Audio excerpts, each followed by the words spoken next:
Panginoon, inaamin ko na ako ay makasalanan. Kailangan ko at gusto ko ang iyong kapatawaran. Tinatanggap ko ang iyong kamatayan bilang kaparusahan sa aking mga kasalanan at napagtanto ko na ang iyong awa at biyaya ay isang regalo na ibinigay mo sa akin dahil sa iyong dakilang pag-ibig, hindi batay sa aking ginawa. Linisin mo ako at gawin mo akong anak sa pananampalataya. Tinatanggap kita sa aking puso bilang anak ng Diyos, tagapagligtas at Panginoon ng aking buhay. Mula ngayon, tulungan mo akong mamuhay para sa iyo, upang makontrol sa iyong mahalagang pangalan. Amen. Panginoong Jesus, napakatagal na mula nang itaboy kita sa aking buhay. Alam kong makasalanan ako at hindi ko po maililigtas ang aking sarili. Hindi ko na isasara ang pinto kapag narinig kong kumatok ka. Sa pananampalataya, buong pasasalamat kong tinatanggap ang iyong kaloob ng kaligtasan. Handa akong magtiwala sa iyo bilang aking Panginoon at tagapagligtas. Salamat, Jesus, sa pagdating mo sa mundo. Naniniwala ako na ikaw ang anak ng Diyos na namatay sa krus para po sa aking mga kasalanan at nabuhay mula sa mga patay sa ikatlong araw. Salamat sa pagpasan ng aking mga kasalanan at pagbibigay sa akin ng kaloob na buhay na walang hanggan. Naniniwala akong totoo ang iyong mga salita, Panginoong Jesus. Pumasok ka sa aking puso at maging aking tagapagligtas. Amen. Maawa ka sa akin, O Panginoon. Sundin ang iyong walang hanggang pag-ibig ayon sa iyong kahabagan. Burahin ang aking mga pagsuway. Hugasan mo ang lahat ng aking kasamaan at linisin mo ako sa aking mga kasalanan. Sapagkat alam ko ang aking pagsalangsang at ang aking mga kasalanan ay laging nasa harap ko. Laban sa iyo, ikaw lamang. Ako ay nagkasala at gawin ang mali sa iyong paningin, para tama ka sa sinabi mo at bigyang katwiran kapag humatol ka. Tunay na ako ay isang makasalanan mula sa kapanganakan. Makasalanan simula nang ipinaglihi ako ng aking ina. Linisin mo ako ng isang bugkos ng hisopo at ako ay magiging malinis. Hugasan mo ako, magiging mas maputi ako kaysa sa niyebe. Likhain mo sa akin ang isang dalisay na puso, Panginoon, at binago ang isang di natitinag na spirito sa loob ko. Huwag mo akong itulak palabas sa iyong presensya o ilayo mo sa akin ang iyong banal na spirito.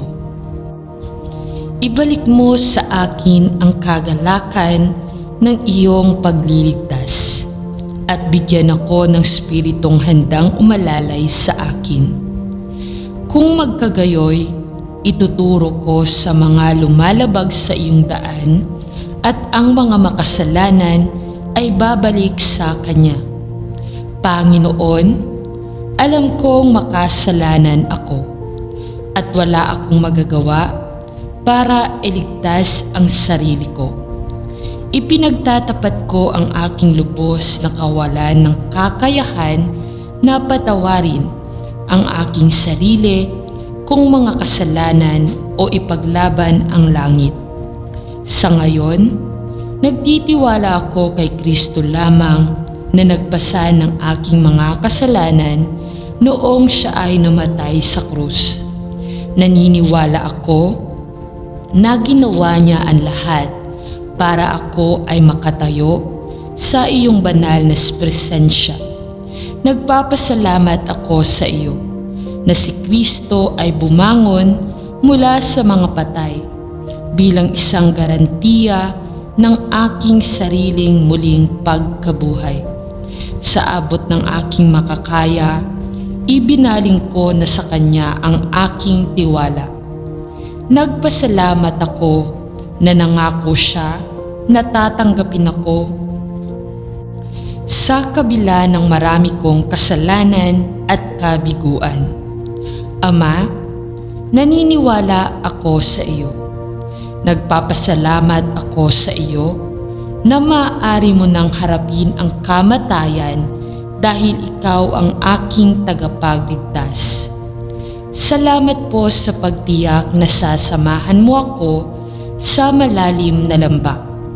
Salamat po sa pakikinig sa panalangin ito. Sa pangalan ni Jesus, Amen. Lord, ikaw lang ang makakaintindi kung gaano ako nasasaktan dahil po sa taong ito. Ayokong dalhin ang sakit ng isa pang segundo. Ayokong maging bitter na tao. Ngunit kailangan ko ang iyong biyaya at lakas ng krus upang mapawi ang aking mga sugat at mapatawad ang mga nananakit sa akin. Ito ang turning point. Una, kailangan kong maranasan ang iyong pagpapatawad. Alam mo lahat ng paraan kung paano ako nakasakit ng iba at labis kong ikinalulungkot ang aking pagkakasala. Diyos, salamat sa pagkamatay mo para sa akin. Tinatanggap ko ang iyong biyaya at kapatawaran at kailangan ko po ito araw-araw.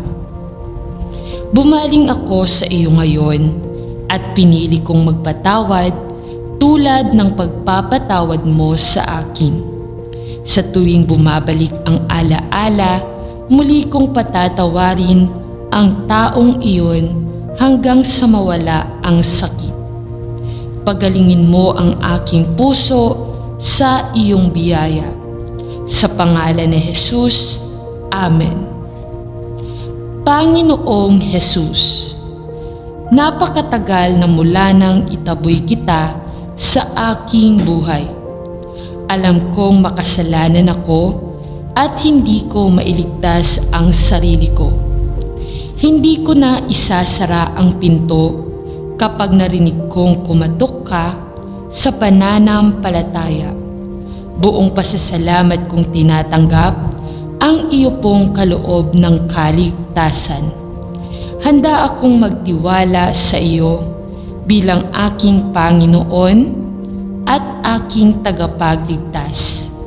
Salamat po, Jesus, sa pagdating mo sa mundo. Naniniwala ako na ikaw ang anak ng Diyos na namatay sa krus para sa aking mga kasalanan at nabuhay mula sa mga patay sa ikatlong araw. Salamat, Ama, sa pagpasan ng aking mga kasalanan at pagbibigay sa akin ng kaloob na buhay na walang hanggan. Naniniwala akong totoo ang iyong mga salita. Panginoong Jesus, pumasok ka sa aking puso at maging aking tagapagligtas. Amen. Mahabaging Diyos, salamat sa iyong kaloob na pagpapatawad. Ang iyong pinakamamahal na anak ay sapat na nagmamahal sa akin upang pumarito sa lupa at dumaan sa pinakamatinding sakit na maisip upang ako ay mapatawad.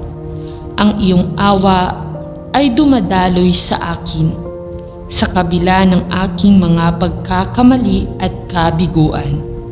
Sinasabi ng iyong mga salita na bihisan ang iyong sarili ng pag-ibig na nagbubuklod sa ating lahat sa perpektong pagkakaisa.